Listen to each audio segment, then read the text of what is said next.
السلام عليكم waxaan rajeynaa inaad fiican tihiin waxaan doonayaa maanta inaan idila wadaago qiso dhaba oo ka dhacday dalka Ciraaq qisadan waxaa buuggiisa xusuus qorka ku qoray qaadi ka howlgala dalka Ciraaq sanadku waa 1965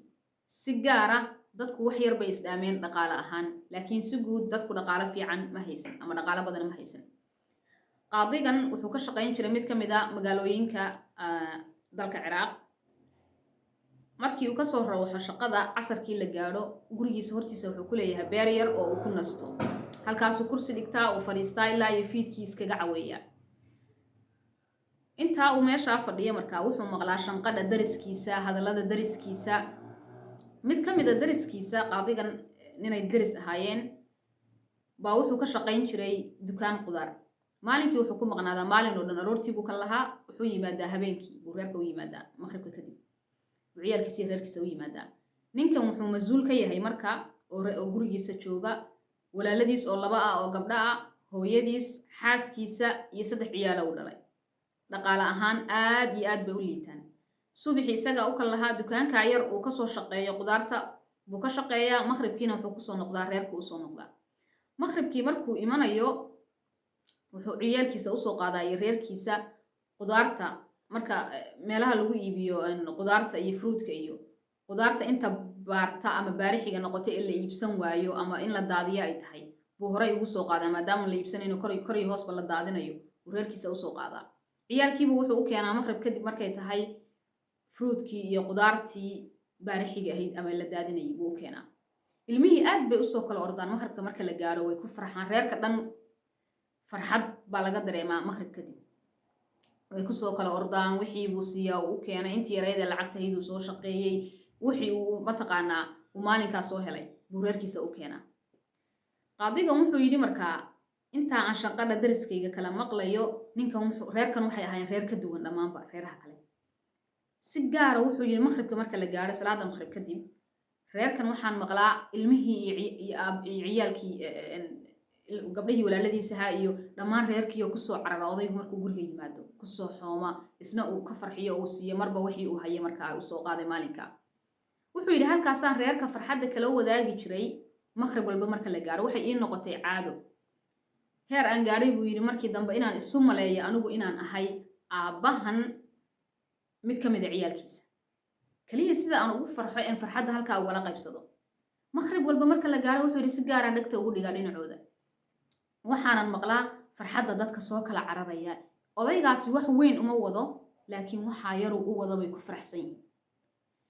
wuxuu yidhi maalin maalmaha ka mid ah anigoo halkii dhegta taagaya waqtigii abbaaraha uu iman jiray buu soo yara daahay muddo yar dabadeedna waxaan maqlay buu yidhi qaylo iyo oohin haddaan wuxuu yidhi dhegta u dhigay oo meesha arkay inay qayladu iyo oohintu sii kordhayso wuxuu yidhi waan baxay oo waan reerkii baan u tegay oo waxaa la keenay waxaa dhintay buu yidhi ninkii odayga ahaa ee reerkan iska lahaa ninkii oo nacash lagu sido maydkiisii baa la keenay ninkii marka la keenay reerkii murug bay habeenkii u ahayd muddo laba bariye wuxuu yidhi reerkii waxay ku mashquulsanaayeen inay aasaan ninkii iyo tacsidii iyo waxaasay ku mashquulsanaayeen dabadeedna noloshii dhabta ahayd baa timid waxaa cid u shaqaynaysa ma leh iyagu ma aysan shaqayn jirin xaaskiisu ilmaha iyo gurigaa mooyaane isaga mooye wax kaloo shaqeeya male ilmihiisuna aad bay u yaryar yihiin oo shaqo ma aysan gaadhin laba berioo dambe markay reerkii sii joogeen oo iscelin waayeen gaajana qabatay bay hooyadii iyo wiilka ninka dhintay hooyadiis iyo ciyaalkan yareerka ah hooyadood iyo aduu intii waaweyneydee reerka soo hadhay baa intay tashteen tale waxay ku gooyeen wiilka u weyn ciyaalka oo da'diisu markaa 15 sano tahay inuu banaanka ka soo shaqeeyo wiilkaas inuu banaanka ka soo shaqeeyo oo booskii aabihii galo habeenkii markay tahana intii yareeda qudaarta ahayd uu keeni jiray iyo wax uu u keeno shaqadii baa wiilkii yaraa sida marka tale lagu gooyay la geeyay wiilkan yar da ahaanna waa ilmo aad u yar shaqana qof ka soo shaqeeyay oo waxun uga baxsan yihiin ma aha sida aabuhu uu soo shaqayn jiray ama uu mataqaanaa wax fiican reerka ugu keeni jiray uma keeno laakiin wiilkii yaraa 15 jirka ahaa waxaa dhabarka loo saaray mas'uuliyad ka culus subaxii buu ka lahaa sida aabihii habeenkii maqribkiina wuu soo noqdaa sida si le'eg farxaddu sidii hore ma aha buu yidhi qaadiganu laakiin weli reerku markuu wiilkaa yar u yimaado waqtiga aabihii iman jiray way ku farxaan oo way kusoo kala cararaan 3 sano markii uu shaqaynayay wiilkii shaqadii aabihii ka shaqaynayay oo reerka mas'uuliyaadkiisa oo dhan uu isagu hayay baa waxaa dhacday wiilkii wuxuu gaaray da ahaan 18 sano 18 sano markuu gaaray qaanuunka dalka u degsan wuxuu ahaa ilmuhu markuu wiilku waliba si gaara marka uu 18 sano gaaro inuu u soo shaqeeyo dalkiisa oo militariga ku biiro 2 sano 3 sano soo qaato haddii marka xaalada gaar ah haddii laga maarmi waayo wiilka ama loo baahdo ama wuxuun dhacaan oo mataqaana ay noqon weydo inuu soo dhamaysto muddada loogu talagalay wuxuu bixiyaa lacag ganaaxa wuu bixiyaa si uu uga baaqdo inuu militariga soo dhamaysto laakiin waa xaalada naadira xaalad walba ma aha cid walba lacag ma bixiso xaalada naadira ijraa'aad baa la maraa dabadeedna waa loo ogolaadaa qofku inuu mataqaana militariga ka soo baxo ama uusan gelin lacagna wuu bixiyaa wiilkii wuxuu ku khasbanaaday inuu militarigii aado maxaa yeelay reerku lacag ma haystaan militarigii wiilkii markii uu ka aaday sidii aabuhu markuu ka dhintay oo kale bay reerkii dib u galeen markaa maalmo yar markii reerkii ay sidii oo kale u gaajeysnaayeen bay hooyadii wiilka dhashay waxay tala ku goysay inay nin ay taqaano u tagto oo ay ku tiraahdo waxaan doonayaa inaad dayn isiiso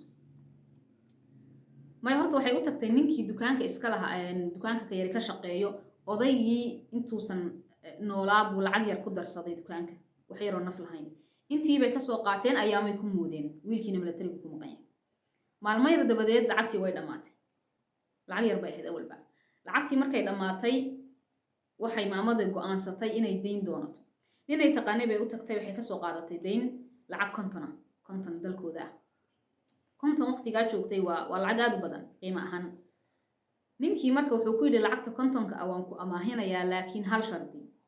muddo bil ah haddii aad iigu soo celin weyda dayntayda 50ka ah waxaad ogaataa guriga aad degan tihiin inaan kaa qaadanayo gurigoodu qiimo ahaan wuxuu u dhigmaa 500 ilaa 600 oo dalkaas isaguna wuxuu amaahiyey waa lacagta yar ee 50ka ah muddada uu siiyeyna waa bil maamadii lacagtii ninkii shuruudiisii bay ku qanacday 50kiina way ka soo qaadatay guriga markay timid waxay u ahayd fikir muddada la siiyey oo yar haddii ay muddada ku keeni weydo qiimaha lacageed ee lagu yiri keen guriga laga qaadanaya gurigeeduna qiimo ahaan intaa uma dhigmo oo 500 600 ba haday iibiso ay ku helaysaa haddii ay guriga iibiso meel ay sal dhigaan ma leh intaa waxaa u dheer wiilkeedii militariga aaday muddadii loogu talagalay haddii wiilkaas xaalado gaar ah inuu militariga kaga soo baxo oo lacag la bixiyo way dhowdahay bisha loo qabtay baa ka hadhay bisha hadday dhaafto 2 sano 3 sano muddada loogu talagalay uu soo liqaya uu soo dhamaysanaya ayaa markay fikraysay 2 iyo 3 bari waxay maamadii go'aan ku gaadhay inay guriga iibiso dabadeedna lacagta ka soo baxda ay wiilkeedii marka u horeysa kaga soo militariga kaga soo furto ku soo furdaamiso ninkii yaraay lacagta ku lahaa 50ka ana ay siiso wixii soo haran iyagu marka noloshooda ay ku yara maarayeen ayaamo guriga marka intay raadinaysay suuq iyo iib u raadinaysay waxay qaadatay muddo iibkii markii ay u soo heshay ijraa'aadkii sharciga ahaa ee qaanuunka ahaa intay maraysay ee gurigii la kala wareegsanay lacagta kaashka la siinayeen muddo kale qaadatay isku dardar waxay qaadatay 29 bari in ay gurigii iib u raadiso in ijraa'aadkii kala wareejinta guriga sharciyadii waxaas oo dhan 29 bari waxa u dhiman waa hal maalin waa maalinka 9aad bay joogtaa lacagtii bay soo qaadatay lacagta marka guriga waxaa laga siiyay lacag 400 lacagta wadankooda ninkii muddadu u qabtay maalin baa ka dhiman wiilkeeda muddadii loo qabtay haddii lacagta la bixiyo in lagu soo daayana maalinkaas ka dhiman marka waxay istiri ninkii wuxun baad ku xaalaysaana kor iyo hoos lacagtiisii waad u haysaaye wiilkaaga ku horre marka hore wiilkaaga soo furdaan waxay tagtay meesha laga raaco basaska taksiyada laga raaco bay tagtay meesha taksiga laga raaco markii ay tagtay taksiga waqtigaas waxaa la yidhi waxaa lagu raaci jiray dhowr qof hal qof kiradiisa ma uusan awoodin inuu bixiyo marka dhowr qof baa lagu raaci jiray taksiga ilaa dhowrkaa qof la hela uu qaadana 4 iyo 5 qof wuxuu qaaday ilaa la helana taksigu meesha kama dhaqaaqi jirin maamadana way degdegsan tahay ninkii taksiilaha ahaa waxay ku tiri qiimaha lacageed ee 4 qof ama 5 qof ee qaadi lahayd anaa ku siinaya waxaan doonayaa magaalo aad u dhow oo magaalada joogtay magaalo aan ahayn wiilku ku noqon magaalada inaad geyso ninkii wuxuu ku yiri markaa maad iska sugtid inta rakaab kale aan helayo lacagtuna ka yaraanaysa ma waxay ku tiri dan degdeg ah baan leeyahay ikxeen waxay bixisaa qiimihii lacageed ee 4 qof 5 qof oo kale 4 qof 5 qof ay bixin lahaayeen bay kaligeed bixisay labada magaalo markaa maamadu magaaladii ay reerku deganaayeen iyo magaalada wiilkeedu militariga kaga xaraysan yahay waxaa u dhexeeya webigaasna xayawaanaad halis ah oo aad u khatar badan baa lagu sheegaa oo dadku ku sheegaan. webigaasaa la gooyaa, dabeedna magaaladaasaa la tagaa. ninkii wuxuu soo kaxeeyey maamadii cabbaar markii ay soo socdeen buu maamadii waraysto oo yaro qodqoday. wuxuu ku yidhi maxaad keligaa usoo raacday tagsiga, maxaad dad rakaaba u sugi weyday, maxayse tahay danta degdega ah eed ugu socotid magaalada? way iskaga warrantay, waxay ku tiri anigu xaaladaydu waa sidaa, odaygaygi baa reerka maaragtay biili jiray, odaygii wuu iga dhintay, wiilkaygii yaraabaa booskiisii galay, wiilkaygii militarigu iga aaday, noloshaan ugu adkaatay, guri baanu hanti ka lahayn, gurigii baan iibiyey, qiimo lacageedoo 400 baa laiga siiyey. gurigii qiimaha lacageed 400 la iga siiyey, dayn baan qaatay 50 meel baa la iga leeyahay, wiilkii wixii oo dhan bay uga sheekaysaa adigu. marka waxay ku tiri qiimihii lacageed 400 baan hadda wadaa, waxaan rabaa marka hore inaan wiilkayga soo furdaamiyo, soo kaxeeyo, lacagtana ka bixiyo, dabadeedna inaan ninkii u tago lacagtiisii bixiyo. wuxuu ku yidhi hadda lacagtii 400 ahayd miyaad wadaa? haa. intaa markii uu maqlay darawalkiina maskaxdiisa shaytaan baa ku ciyaaray. labuu markiiba maskaxdiisa ku celcelinayay, islaanta lacagta ma ka qaadataa ay u daysaa. laakiin kama dambays wuxuu go'aansaday islaanta inuu dilo, qiimaha lacageed 400 ka qaato, maxaa yeelay lacag aad u badan bay waqtiga ahayd. webiga markuu marayo qarkiisa buu gaariga ka degay. maamadii buu mataqaanaa tunka soo qabtay, gaarigii buu kasoo jiiday, boorso yaro waxay ku haysatay lacagta ku wadatay buu ka reebtay, iyadii sidii u taqaantiqinayay buu webiga ku dhex tuuray. intaasoo kaliya maaha, wuu ku hubsaday inay dhimato. webiga markuu ku dhex tuuray, maamadii maaragtay cabbaar yara boodbooda biyaha marna ka baxaysay marna ku dhacaysay, uu arkay inay mataqaanaa shanqa dhiidaysay, wuxuu yiri way dhimatay. wax yar 2 iyo 3 daqiiqo markuu taagnaa iskaga soo tagay. gaarigii buu soo qaatay, wuu fikray markaa. nimanka taxileyda ah waxay u shaqeeyaan shirkad weeyaan, way isla shaqaystaan. dabadeedna taxiga marka la raro ee uu magaalada kala geeyo isagoo faaruq garaaca ma soo noqdo, isagoo maran ma soo noqdo. dad buu soo rakaab kale soo qaataa, magaalada ku soo celiyaa. dowrkiisuu sugaa, marka la gaadho buu haddana rakaab kala qaadaa, hadhow markuu soo noqonayana rakaab kale soo celiyaa. waxaa dhacday markaa ninkii inuu xisaab isku dhufsado. wuxuu yiri qiimahan lacageed baad qaadatay, islaantana waa dishay, arrinta waxaa laga yaabaa in la ogaado. marka si haddii aad magaaladii ku noqoto, ila magaaladii kale maamada u wadayna weli ma uusan gaadhin, magaaladii aad ka timid haddaad ku noqoto, saaxiibadaadii tagsiilayaasha ahaa iyo shirkadii dadkaad u shaqaynaysay way ku wareysanayaan, maxaa degdeg soo celiyey. muddada loo socdana dee muddo cayiman oo la garanaya ahayd, la isla ogyahay. marka wuxuu is yidhi magaaladii aad u socotay aad, rakaab soo qaado, soo noqo, saan lagaaga shakin. magaaladii buu aaday, wuxuu soo rartay tagsigiibu haddana soo rartay, dib buu u soo noqday. markii uu saaxiibadii u yimid baa lagu yiri warhayaa cabbaarna uu yaro fikrayo, xisaab buu isku dhufsaday, lacagta si uu qarin lahaayo, siduu arrintan waxaan maqli jiray dakana qaba dhulka la dhaqdhaqaaqa, siduu lacagta u qarin lahaa, dambigana uga dheeraan lahaa, loona dareemin baa maskaxdiisa intaasoo dhan uu mataqaanaa ku celcelinayay. nimankii saaxiibadiisa markuu u yimid waxay ku yidhaahdeen waad soo daahday, maadaama waad soo daahday, meesha ku soo daahday, dad baa taagan, gaariga ku qaad, noqo haddana. isla magaaladii baa lagu yiri weliba ku noqo, magaaladii maamada uu geynayay ee ka yimid haddeer baa lagu yiri ku noqo. rakaabkii buu soo qaaday. marka isagu ma diidayo, ma dhahay dowrkaygaan sugayaa iyo weli lama gaadhin xilligaygii iyo waxaa ma dhahay, maxaa maskaxdiisa hawlo kalaa ku furanba. ninkan wuxuu isleeyahay yaaban lagaa shakinba. wuxuu soo qaatay markaa rakaabkii buu soo qaatay, gaarigiisii tagsigii wuu soo noqday, dib buu soo noqday. waa maalinkii dambe, waa maalinkii 30aad, maalinkii 29aad, waa maalinkuu islaanta ku tuurayo, webiga ku tuurayo. habeenkii buu magaalada ku maqnaa, aroortii dambe buu soo noqday. waa maalinkii 30aad, waa maalinkii ballanku ahayd wiilkeedana in la soo daayo haddii ay lacagta ka bixiso, ninkiina ay lacagtiisii siiso. rakaabkii markuu soo kaxeeyey ee isla meeshii uu maamada ku dejiyey uu marinayo webiga, buu ku yidhi wax yar sii sugo, waan soo noqonayaa. dadkii rakaabka ahaa rakaabkii way ka yeeleen, waxay ku yidhahdeen soo dhaqso. marka wuxuu is yidhi dekana gabadh dhulkaa la dhaqdhaqaaqa, maamadii aad dishay hubsa inay dhimatay in kale, kurbaa ku taagnay. markii uu meeshii yimid, wixii uu filayey iyo wixii uu la kulmay waxay noqdeen laba aad u kala fog. isagu wuxuu filayey maamadii maadaamuu dilay inay dhimatay, kuna hubsaday oo dhowr daqiiqo meeshii taagnaa ilaa ay mataqaanaa shanqadha ka daysay biyaha dhex gashay uu kaga tegay. laakiin wuxuu u tegay maamadii oo webigii inta ka soo baxday, webiga qarkiisa saaran, dhiig baxday, hadalkeedu daciif yahay, aan hadli karin, laakiin weli nool. cabbaar buu mataqaanaa yaabanaad, dabeedna wuu xanaaqayoo dhagax intuu qaatay buu damcayn madaxa ku jabiyo oo dilo. dhagixii waxaa la yidhi marka uu sidaa u qaaday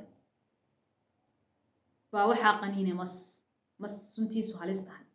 markiiba meeshiiba ku dhacay laakiin wuu qayliyey marka masku markuu sidaa u qaniinay qayluu afka ku dhuftay waxaa maqlay dadkii uu gaariga ku waday ee rakaabka ahaa qayladii way kusoo yaaceen qayladii markay yimaadeen meeshay ka yeedhayna ninkii oo dhulka ku dhacay oo aan hadlaynin oo miyir daboolmay iyo waxay u yimaadeen islaantiiyo sidoo kale iyana isaga waxba dhaamin xaalad ahaan dhiig baxday oo maaragtay aan hadli karin labadii qofba waxay kusoo qaadeen gaarigii caawimaad dad kale oo gaariyaal kale oo meesha marayay waxbay caawimaad weydiisteen waxayna dib ugu soo celiyeen waxay marka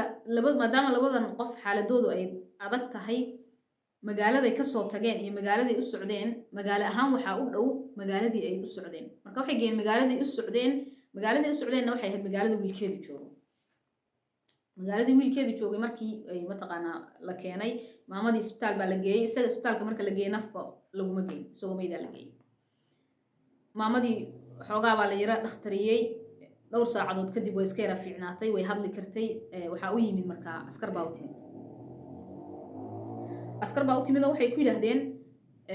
maxaa kugu dhacay siday wax u dhaceen iyo siday wax u dhaceen bay u sheegtay marka waxay ku tiri wiilkayga baa xerada ku jira oon doonaya maanta ugu dambaysa inaan lacagta intaan bixiyo la iisoo daayo waan u baahanahay mid kale waxay ku tiri ninkan dhintay lacag buu iga dhacay wax walba uu ku sameeyo dhan qisadii bay uga sheekaysay askartii waxay ku yidhaahdeen qiimo lacageed lagaa qaadi maayo wiilkaagana bilaash baa lagugu soo daynaya wiilkii bay usoo daayeen hooyadiiba isbitaalka ugu yimid marka maamada dhaawacyadii gaadhay waxaa ka mid ahaa inay meel ka jabtay oo iyana mataqaanaa meel dhaawac intuu ka gaadhay ay dhiig baxday oo aad ay u daciiftay meeshii marka lagu dhakhtariyey wiilkiina maamadii loo soo fasaxay oo bilaash loogu soo daayay way is soo raaceen wiilkii iyo hooyadii waxayna kusoo noqdeen magaaladoodii bay taxi dib usoo qaateen ay kusoo noqdeen lacagtii qiimihii lacageed ee 400 ah ay sheegtay maamaduna waxaa laga helay ninkii darawalka ahaa ee dhintay jeebkiisa laga helay iyadoo ku jirta lacagtiina waa la soo siiyey wiilkeediina bilaash baa loogu soo fasaxay maamadii waxay kusoo noqotay magaalada markay kusoo noqotay wiilku muxuu kusoo mutaystay markuu ku maqnaa meesha markuu tegay mudduu ku maqnaa bil iyo dheeraad ku maqnaa waxaa la yidhi wiilkan markii meesha saa loo geeyey ee tababarkii loo bilaabay tababarba qaadan maayo horka eri iyo kadabaka eri waa laga waayay labadiiba waxaa la yidhi wixii loo diro mooyaane wax kaluu sameeya jir ahaan wuu joogaa laakiin maskax ahaan ma joogo wiilka yari ninka taliyihiisa ana ciqaab kama daayo mar allaya markuu khaldamo wuu ciqaabaa taliyihii markuu ka daalay wiilka yar ciqaabtiisii oo wiilka yarkaa xaaladiisii waxba isbedela uu ka waayay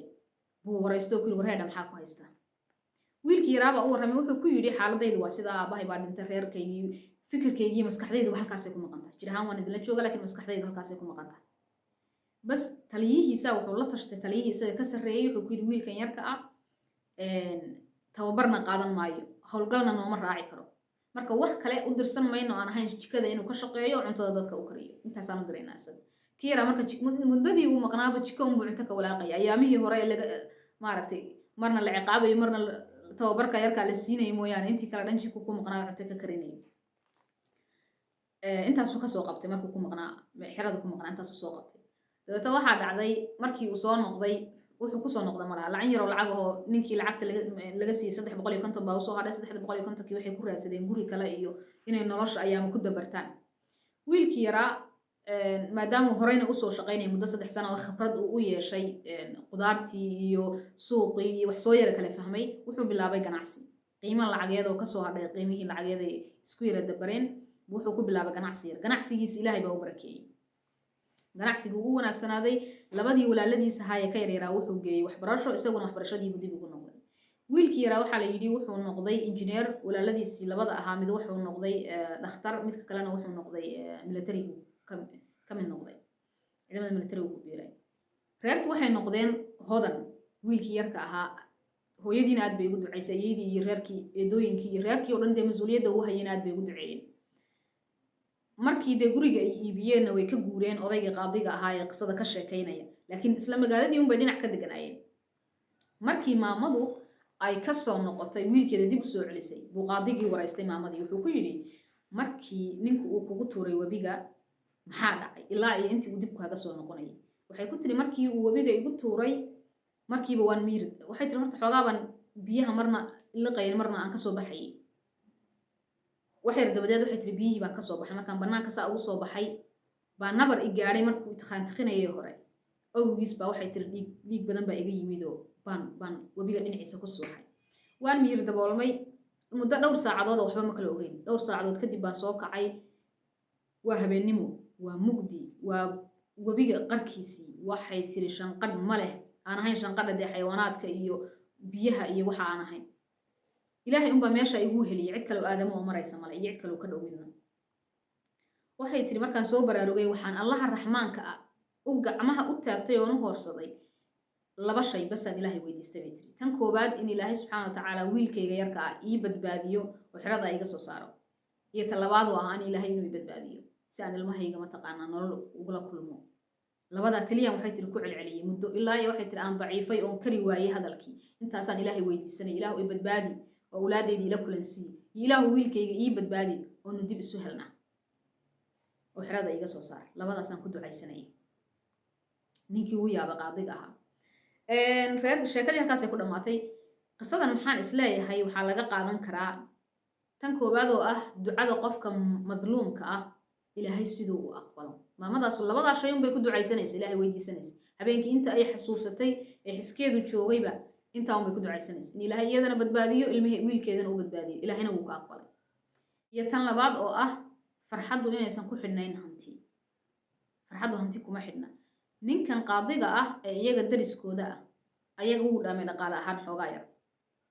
laakiin farxaddaas ay reerkaasu haysteen marka ciyaalka aabahood noolaa intaa yaruu bannaanka kasoo shaqeeya habeenkii markuu yimaado reerku siday ugu farxaan ee cunto u karsadaan ee cuntada carafteedu ay usoo gaadho